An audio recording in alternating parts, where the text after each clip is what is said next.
ഇന്ന് നമ്മൾ പഠിക്കാൻ പോകുന്ന ടോപ്പിക്കാണ് ഇമെയിൽ. ഇമെയിലിന്റെ ഫുൾ ഫോം എന്ന് പറയുന്നത് ഇലക്ട്രോണിക് മെയിൽ എന്നാണ്. ഇലക്ട്രോണിക് മെയിൽ അല്ലെങ്കിൽ ഇമെയിൽ എന്ന് പറയുന്നത് ഇന്റർനെറ്റിന്റെ സഹായത്തോടെ കമ്പ്യൂട്ടറുകൾ തമ്മിൽ ഡിജിറ്റൽ മെസ്സേജസ് എക്സ്ചേഞ്ച് ചെയ്യുന്നതിനുള്ള ഒരു മെത്തേഡാണ്. ഇത് വളരെ പോപ്പുലർ ആയിട്ടുള്ള ഒരു കമ്മ്യൂണിക്കേഷൻ ടൂളാണ്. ഇമെയിൽ ഉപയോഗിച്ച് ലോകത്തിന്റെ എവിടെയുള്ള ആളുകളുമായിട്ടും വളരെ ചുരുങ്ങിയ സമയം കൊണ്ട് തന്നെ കോൺടാക്ട് ചെയ്യാനായിട്ട് നമ്മൾ സാധിക്കും. നമ്മൾ സെൻഡ് ചെയ്യുന്ന ഇമെയിൽസ് റിസീപ്പിയന്റ് മെയിൽ ബോക്സിലേക്ക് സെക്കൻഡ്സ് കൊണ്ട് തന്നെ ഡെലിവേർഡ് ആകുന്നുണ്ട്. കോസ്റ്റും കുറവാണ്. അപ്പൊ ഈ രണ്ട് സാധ്യതകളും മുൻനിർത്തി ഇപ്പം ഒഫീഷ്യൽ ആയിട്ടുള്ള പല കാര്യങ്ങൾക്കും ഇമെയിലിനെയാണ് കൂടുതലായിട്ടും ആളുകൾ ഡിപ്പെൻഡ് ചെയ്യുന്നത്. പണ്ട് നമ്മൾ പോസ്റ്റൽ സംവിധാനത്തെയായിരുന്നു പല കാര്യങ്ങൾക്കും ആശ്രയിച്ചിരുന്നത്. അതിൽ വരുന്ന ഒരു ഡിലേ എന്നുള്ളത് ഇമെയിൽ വഴി നമുക്ക് മറികടക്കാനായിട്ട് പറ്റും. നേരത്തെ നമ്മൾ ആപ്ലിക്കേഷൻ സബ്മിറ്റ് ചെയ്യുന്നതും അപ്പോയിന്റ്മെന്റ് ലെറ്റർ നമുക്ക് ലഭിച്ചിരുന്നതും അതേപോലെ തന്നെ ഏതെങ്കിലും ഒരു എക്സാമിന് നമ്മൾ അപ്ലൈ ചെയ്തിട്ടുണ്ടെങ്കിൽ അതിന്റെ ആ എക്സാമിനുള്ള ഹോൾ ടിക്കറ്റ് അല്ലെങ്കിൽ അഡ്മിഷൻ കാർഡൊക്കെ നമുക്ക് ലഭിച്ചിരുന്നത് പോസ്റ്റൽ വഴിയായിരുന്നു. ഇപ്പൊ നമുക്ക് ഇതെല്ലാം കൂടെ ലഭിക്കുന്നത് എങ്ങനെയായിരിക്കും? ഇമെയിൽ വഴിയാണ്. നമ്മൾ ഏതെങ്കിലും ഒരു ആപ്ലിക്കേഷൻ ഫോം സബ്മിറ്റ് ചെയ്യുമ്പോഴോ അല്ലെങ്കിൽ ജോലിക്ക് അപ്ലൈ ചെയ്യുമ്പോഴോ ഒക്കെ നിർബന്ധമായിട്ടും ഇമെയിൽ എന്നൊരു ഓപ്ഷൻ നമ്മളോട് ചോദിക്കുന്നുണ്ട്.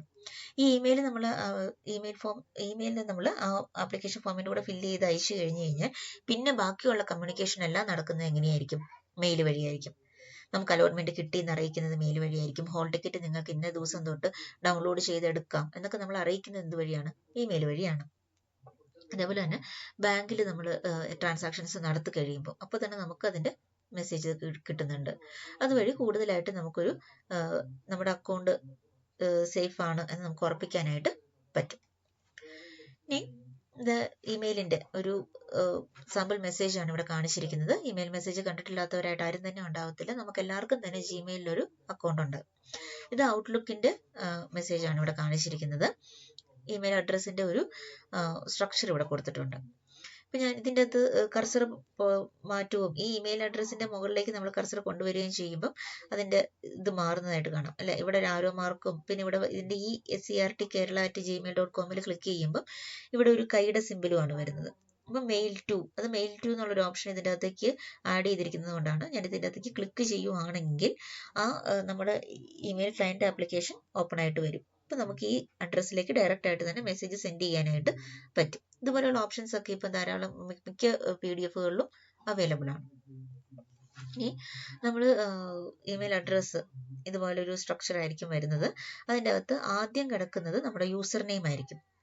രണ്ടാമത് വരുന്നത് നമ്മുടെ ഇമെയിൽ സെർവറിന്റെ അല്ലെങ്കിൽ നമുക്ക് ആ ഇമെയിൽ പ്രൊവൈഡ് ചെയ്യുന്ന സർവീസ് പ്രൊവൈഡർ ഉണ്ടല്ലോ, ഇമെയിൽ സർവീസ് പ്രൊവൈഡറിന്റെ ഡൊമൈൻ നെയിം ആണ് രണ്ടാമത് വരുന്നത്. ആദ്യം കിടക്കുന്ന നമ്മുടെ രജിസ്റ്റേർഡ് യൂസർ നെയിമും രണ്ടാമത് ഇമെയിൽ സർവീസ് പ്രൊവൈഡറിന്റെ ഡൊമൈൻ നെയിമും. ഇത് രണ്ടും കൂടി നമ്മൾ സെപ്പറേറ്റ് ചെയ്യുന്നത് @ എന്നുള്ള സിമ്പിൾ ഉപയോഗിച്ചിട്ടാണ്. ഇപ്പൊ ഇവിടെ gmail.com എന്നാണ് കൊടുത്തിരിക്കുന്നത്. ജിമെയിലിലെ ഒരു അക്കൗണ്ടാണ് നമ്മൾ യൂസ് ചെയ്യുന്നത്. ഇതിന് ജിമെയിൽ മാത്രമല്ല ഹോട്ട്മെയിൽ, യാഹു അങ്ങനെ പല ഇമെയിൽ സെർവേഴ്സും ഇപ്പോൾ അവൈലബിൾ ആണ്. ഇമെയിൽ നമുക്ക് വെബ്സൈറ്റ് വഴി ആക്സസ് ചെയ്യാനായിട്ട് പറ്റും. കൂടുതലായിട്ടും നമ്മൾ അത് തന്നെയായിരിക്കും ഡിപ്പെൻഡ് ചെയ്യുന്നത്. www.gmail.com നമ്മൾ ടൈപ്പ് ചെയ്ത് കൊടുക്കുന്നു, എന്നിട്ട് അതിൻ്റെ അകത്തേക്ക് യൂസർ നെയിം കൊടുക്കുന്നു, പാസ്വേഡ് കൊടുക്കുന്നു, നമ്മൾ ലോഗിൻ ചെയ്യുന്നു, പിന്നെ ആ ആപ്ലിക്കേഷൻ നമ്മൾ യൂസ് ചെയ്യുന്നു. ഇതുപോലെ വെബ്സൈറ്റ് വഴി നമ്മൾ യൂസ് ചെയ്യുന്നതിനെ നമ്മൾ വെബ് മെയിൽ എന്ന് പറയും. ഓക്കെ, അപ്പൊ അതൊരു ആക്റ്റീവ് ഇന്റർനെറ്റ് കണക്ഷൻ ഉണ്ടായിരിക്കണം, പിന്നെ ഏതെങ്കിലും ഒരു വെബ് ബ്രൗസറും കൂടെ ഉണ്ടായിരിക്കണം. ഈ ബ്രൗസറിന്റെ സഹായത്തോടെ നമ്മൾ ഈ വെബ്സൈറ്റിലേക്ക് ലോഗിൻ ചെയ്തിട്ട് നമ്മൾ യൂസ് ചെയ്യുന്നു. ഇതിനെ വെബ് മെയിൽ എന്ന് പറയും. ഇതല്ലാതെ ഒരു സോഫ്റ്റ്വെയർ നമ്മുടെ സിസ്റ്റത്തിലേക്ക് ഇൻസ്റ്റാൾ ചെയ്തിട്ട് ആ സോഫ്റ്റ്വെയർ മുഖാന്തരവും നമുക്ക് ഇമെയിൽ സർവീസസ് യൂസ് ചെയ്യാവുന്നതാണ്. അതിന്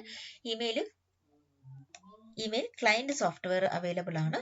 ഇമെയിൽ ക്ലയന്റ് ആപ്ലിക്കേഷൻ സോഫ്റ്റ്വെയറിന് എക്സാമ്പിൾ ആണ് മൈക്രോസോഫ്റ്റ് ഔട്ട്ലുക്ക്, അതേപോലെ തന്നെ മോസില തണ്ടർബേർഡ്. ഇത് നമ്മൾക്ക് ഒരു ആപ്ലിക്കേഷൻ സോഫ്റ്റ്വെയർ നമ്മുടെ സിസ്റ്റത്തിലേക്ക് ഡയറക്റ്റ് ആയിട്ട് ഇൻസ്റ്റാൾ ചെയ്തിട്ട് നമുക്ക് യൂസ് ചെയ്യാം. യൂസ് ചെയ്യാൻ നേരത്ത് നമ്മൾ എന്ത് കൊടുക്കും? നമ്മുടെ ഇമെയിൽ അഡ്രസ്സും പാസ്വേഡും കൊടുത്തിട്ട് നമ്മൾ ലോഗിൻ ചെയ്യും. അതിനുശേഷം നമുക്ക് മെസ്സേജ് സെൻഡ് ചെയ്യാനോ അതേപോലെ തന്നെ ഇമെയിൽ സർവീസ് പ്രൊവൈഡറിൽ നമുക്ക് വന്ന് കിടക്കുന്ന മെസ്സേജസിനെ റിട്രീവ് ചെയ്യാനൊക്കെ സാധിക്കും. അതേപോലെ തന്നെ കമ്പ്യൂട്ടർ ഓഫ്ലൈൻ ആയിട്ടിരിക്കുമ്പോഴാണ് നമ്മൾ മെസ്സേജ് സെൻഡ് ചെയ്യുന്നതെങ്കിൽ അത് നമ്മൾക്കുടെ പ്രോഗ്രാംസിൽ സ്റ്റോർ ചെയ്യപ്പെടും. അതിനുശേഷം എപ്പോഴാണോ ഓൺലൈനിലേക്ക് വരുന്നത് ആ സമയത്ത് അത് സെൻഡ് ആയിക്കോളും. ഇതുപോലെയുള്ള ക്ലയന്റ് സോഫ്റ്റ്വെയർ യൂസ് ചെയ്യുന്നത് post office protocol, internet message access protocol എന്നിങ്ങനെ 2 പ്രോട്ടോകോളാണ്. ഇതെന്താണെന്നുള്ളത് നമ്മൾ പിന്നീട് പഠിക്കും. POP, IMAP എന്നൊക്കെ പറയും. ഇതുപോലെയുള്ള ക്ലയന്റ് ആപ്ലിക്കേഷൻ സോഫ്റ്റ്വെയർ ഉപയോഗിച്ചിട്ടും നമുക്ക് ഇമെയിൽ സർവീസസ് യൂസ് ചെയ്യാം. അതേപോലെ തന്നെ വെബ്സൈറ്റ് മുഖാന്തരവും നമുക്ക് ഇമെയിൽ സെൻഡ് ചെയ്യാനും റിസീവ് ചെയ്യാനും ഒക്കെ സാധിക്കും. ഇനി നമ്മൾ നോക്കാൻ പോകുന്നത് ഇമെയിലിന്റെ സെക്ഷൻസ് ആണ്. ആദ്യം വരുന്നത് ഒരു 2 എന്നുള്ളൊരു ഫീൽഡ് കാണും അല്ലെ. 2 എന്നുള്ള ഫീൽഡിൽ വരുന്ന എന്താണ്? റെസിപ്പിയന്റ് അഡ്രസ് ആണ് വരുന്നത്. അപ്പൊ നമുക്ക് ആർക്കാണോ മെസ്സേജ് സെൻഡ് ചെയ്യാനായിട്ട് നമ്മൾ ഉദ്ദേശിക്കുന്നത് അവരുടെ അഡ്രസ്സാണ് നമ്മൾ ഈ 2 എന്നുള്ള ഫീൽഡിൽ ടൈപ്പ് ചെയ്ത് കൊടുക്കുന്നത്. പ്രൈമറി റെസിപ്പിയന്റ് എന്നുള്ള രീതിയിലാണ് ഇത് 2 വരുന്നത്. ഇനി CC എന്ന് കിടക്കുന്നത് കാർബൺ കോപ്പിയാണ്. ഓക്കെ, അത് കാണിക്കുന്നത് സെക്കൻഡറി റെസിപ്പിയന്റ് ആണ്. ആദ്യം വരുന്നത് പ്രൈമറി റെസിപ്പിയന്റ്, ആർക്കാണോ നമ്മൾ ഇത് സെൻഡ് ചെയ്യാനായിട്ട് ഉദ്ദേശിക്കുന്നത്, മെയിനായിട്ടും ആർക്കാണോ നമ്മൾ സെൻഡ് ചെയ്യാനായിട്ട് ഉദ്ദേശിക്കുന്നത് അവരുടെ അഡ്രസ്സ് 2ലേക്ക് വരും. പിന്നെ ഇതിന്റെ ഒരു കോപ്പി, കാർബൺ കോപ്പി എന്നുള്ള രീതിയിൽ നമ്മൾ സെക്കൻഡറി റെസിപ്പിയന്റിന് CC എന്നുള്ള ഫീൽഡിലേക്ക് നമുക്ക് ടൈപ്പ് ചെയ്ത് കൊടുക്കാം. അടുത്തത് BCC എന്ന് പറഞ്ഞു കഴിഞ്ഞാൽ ബ്ലൈൻഡ് കാർബൺ കോപ്പി. ഈ ഭാഗത്ത് വരുന്നത് ടെർഷ്യറി റെസിപ്പിയൻസ് ആയിരിക്കും. പ്രൈമറി സെക്കൻഡറി റെസിപ്പിയൻസിന് അവർക്ക് ഇമെയിൽ കിട്ടിക്കഴിയുമ്പോൾ സാധാരണ നമുക്ക് CC എന്നൊക്കെ പറഞ്ഞുകൊണ്ട് റെസിപ്പിയൻസിന്റെ പേരെല്ലാം കാണാനായിട്ട് പറ്റും. ഈ പ്രൈമറി സെക്കൻഡറി റെസിപ്പിയൻസിന് ഈ ടെർഷ്യറി റെസിപ്പിയൻസിന്, അതായത് BCC എന്നുള്ള ഫീൽഡിൽ നമ്മൾ കൊടുത്തിരിക്കുന്ന ആ റെസിപ്പിയൻസിന്റെ പേര് കാണാനായിട്ട് സാധിക്കില്ല. നമ്മൾ ഏത് ഇമെയിൽ സർവീസ് ആണോ യൂസ് ചെയ്യുന്നത് അതിനെ ബേസ് ചെയ്തുകൊണ്ട് ടെർഷ്യറി റെസിപ്പിയൻസിന് ചിലപ്പോൾ എല്ലാ മെയിൽ റെസിപ്പിയൻസിനെയും കാണാനായിട്ട് സാധിക്കും. ഓക്കെ, അപ്പൊ അതാണ് 2 CC BCC എന്ന് പറയുന്നത്. 2 എന്ന് പറഞ്ഞാൽ പ്രൈമറി റെസിപ്പിയന്റ്, CC എന്ന് പറഞ്ഞു കഴിഞ്ഞാൽ സെക്കൻഡറി റെസിപ്പിയന്റ്, BCC എന്ന് പറഞ്ഞു കഴിഞ്ഞാൽ blind carbon copy, tertiary recipients ആയിരിക്കും. അതായത് നമുക്ക് ഈ ഭാഗത്ത് കൊടുക്കുന്ന ഇമെയിൽ അഡ്രസ്സ് നമ്മൾ റിസീവ് ചെയ്യുന്ന സമയത്ത് പ്രൈമറി സെക്കൻഡറി റെസിപ്പിയൻസിന് ഇങ്ങനെ ഒരാൾക്കും കൂടി മെയിൽ സെൻഡ് ആയിട്ടുണ്ട് എന്ന് അറിയാനായിട്ട് സാധിക്കില്ല. ഇതാണ് BCC എന്ന് പറയുന്നത്. അടുത്ത് വരുന്നത് സബ്ജക്റ്റ് ഫീൽഡ് ആണ്. സബ്ജക്റ്റ് ഫീൽഡിന് നമ്മളൊരു മീനിങ് സബ്ജക്റ്റ് ഇവിടെ കൊടുക്കും. ഈ മീനിങ് സബ്ജക്റ്റ് നമ്മൾ കൊടുത്തു കഴിഞ്ഞു കഴിഞ്ഞാൽ പിന്നെ എപ്പോഴെങ്കിലും നമുക്ക് ഇമെയിൽ സെർച്ച് ചെയ്യുന്ന സമയത്ത് അത് ഐഡന്റിഫൈ ചെയ്യാനായിട്ട് സാധിക്കും. സാധാരണ നമ്മൾ ലെറ്റർ ഒക്കെ എഴുതുമ്പോൾ നമ്മൾ സബ്ജക്റ്റ് കൊടുത്തിട്ട് ആപ്ലിക്കേഷൻ ഫോം എന്താണ്, ലീവ് ലെറ്റർ ആണ് എന്നൊക്കെ പറഞ്ഞുകൊണ്ട് നമ്മൾ കൊടുക്കാറുണ്ട് അല്ലെ. ചെറിയൊരു ടെക്സ്റ്റ് എന്തിനെയാണെന്ന് ഐഡന്റിഫൈ ചെയ്യാനായിട്ട് കൊടുക്കുന്നതാണ് ഇവിടെ സബ്ജക്റ്റിൽ വരുന്നത്. അതിനുശേഷം വരുന്നതാണ് കണ്ടന്റ് ഫീൽഡ്. ഇവിടെ നമ്മൾ എന്ത് ചെയ്യും? നമ്മുടെ ആക്ച്വൽ മെസ്സേജ് നമ്മൾ ടൈപ്പ് ചെയ്ത് കൊടുക്കും. ഈ മെസ്സേജിനെ നമുക്ക് കുറച്ചും കൂടി അട്രാക്റ്റീവ് ആക്കി മാറ്റാനായിട്ട് നമുക്ക് ഫോണ്ട് സൈസ് അല്ലെങ്കിൽ സ്റ്റൈൽ ചേഞ്ച് ചെയ്യാനുള്ള ഓപ്ഷൻസ് ഉണ്ട്. കളേഴ്സ് ഒക്കെ കൊടുക്കാം. പല ഓപ്ഷൻസും നമുക്കിവിടെ കിട്ടും. ഇനി അതോടൊപ്പം തന്നെ നമുക്ക് ഫയൽസ് അറ്റാച്ച് ചെയ്ത് സെൻഡ് ചെയ്യാം. പിക്ചേഴ്സ്, അതേപോലെ നമ്മുടെ റെസ്യൂമെ, അത് ഏത് ഫോർമാറ്റിലോ വേർഡോ PDF അങ്ങനെയുള്ള എന്ത് ഡോക്യുമെന്റ് വേണമെങ്കിലും നമ്മുടെ ഇമെയിലിന്റെ കൂടെ നമുക്ക് അറ്റാച്ച് ചെയ്ത് സെൻഡ് ചെയ്യാം. ഇനി ഒരു സെൻഡ് ബട്ടൺ ഉണ്ടാകും. ഈ സെൻഡ് ബട്ടണിൽ ക്ലിക്ക് ചെയ്ത് കഴിയുമ്പോഴേക്കും എന്ത് ചെയ്യും? നമ്മൾ എത്ര റെസിപ്പിയൻസ് കൊടുത്തിട്ടുണ്ടോ അവർക്കെല്ലാം ഈ മെസ്സേജ് സെൻഡ് ആവും. അതല്ലാതെ പിന്നെ വരുന്ന റിപ്ലൈ ബട്ടൺ ഉണ്ട്. ഈ റിപ്ലൈ ബട്ടണിൽ ക്ലിക്ക് ചെയ്ത് കഴിഞ്ഞ് കഴിഞ്ഞാൽ നമുക്ക് കിട്ടിയിരിക്കുന്ന മെസ്സേജിന് നമുക്ക് എന്ത് ചെയ്യാനായിട്ട് പറ്റും? റിപ്ലൈ ചെയ്യാനായിട്ട് സാധിക്കും. ഫോർവേഡ് ബട്ടൺ ഉണ്ട്. ഫോർവേഡ് ബട്ടൺ യൂസ് ചെയ്തിട്ട് നമുക്ക് കിട്ടിയിരിക്കുന്ന ഒരു മെസ്സേജ് നമുക്ക് വേറെ ആളുകൾക്ക് ഫോർവേഡ് ചെയ്ത് കൊടുക്കാനായിട്ട് പറ്റും. അപ്പൊ അതിന്റെ ഒരു സ്ട്രക്ചറാണ് ഇവിടെ കാണിച്ചിരിക്കുന്നത്. ഇത് 2 ഫീൽഡ് ഇവിടെ കൊടുത്തിട്ടുണ്ട്. CC ഫീൽഡ് വരുന്നുണ്ട്, കാർബൺ കോപ്പി, BCC വരുന്നുണ്ട്, ബ്ലൈൻഡ് കാർബൺ കോപ്പി. ഇപ്പൊ 3 ഫീൽഡ് ഇവിടെ ആഡ് ചെയ്തിട്ടുണ്ട്. പിന്നെ വരുന്നതാണ് സബ്ജക്റ്റ് ഫീൽഡ് ഇവിടെ കൊടുത്തിട്ടുണ്ട്. സബ്ജക്റ്റ് ഫീൽഡ് കഴിഞ്ഞിട്ട് എന്ത് ചെയ്തു? കണ്ടന്റ് ഫീൽഡ് കൊടുത്തിട്ടുണ്ട്. ഈ കണ്ടന്റ് ഫീൽഡിൽ ഫോർമാറ്റ് ചെയ്യാൻ വേണ്ടിയിട്ടുള്ള ഓപ്ഷൻസും ഇവിടെ കിടപ്പുണ്ട്.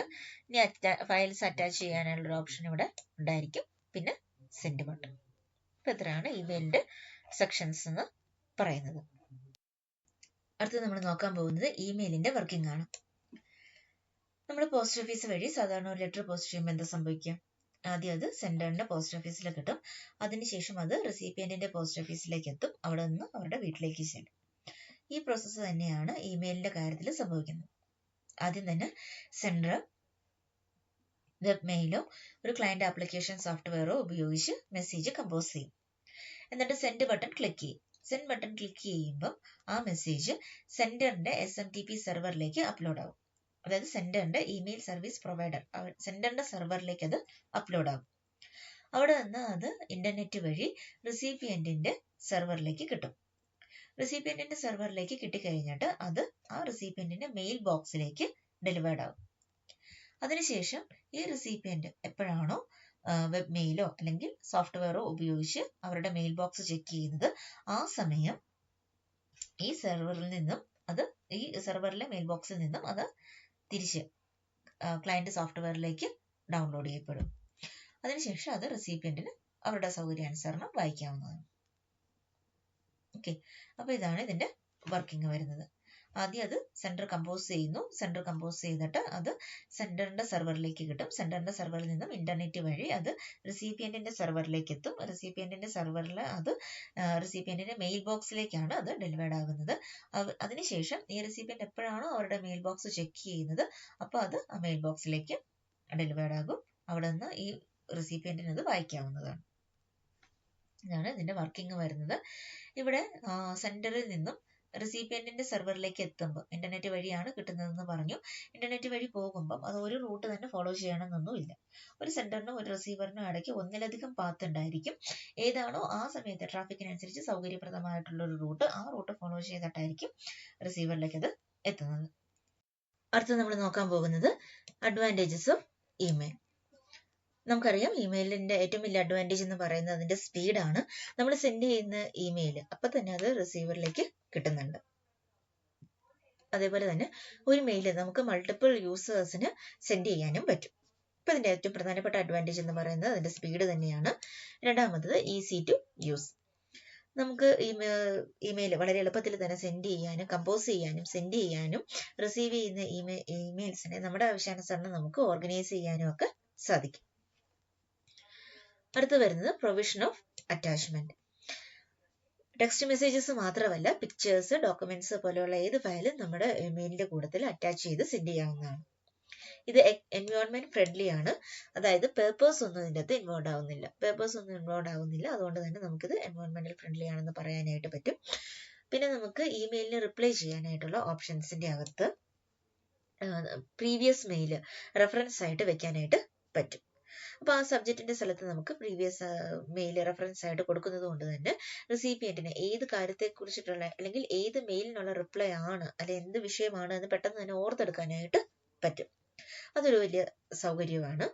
പിന്നെ വരുന്നത് കോസ്റ്റ് എഫക്റ്റീവ് ആണ്.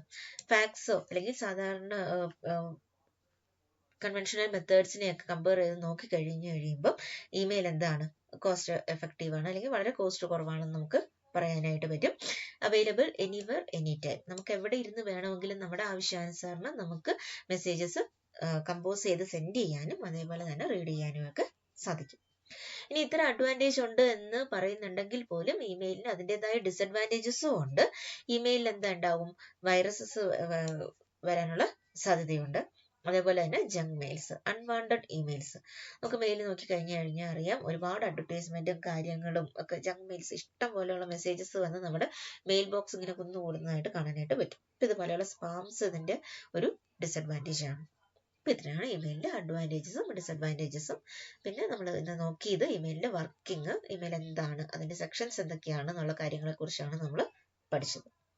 Okay, thank you.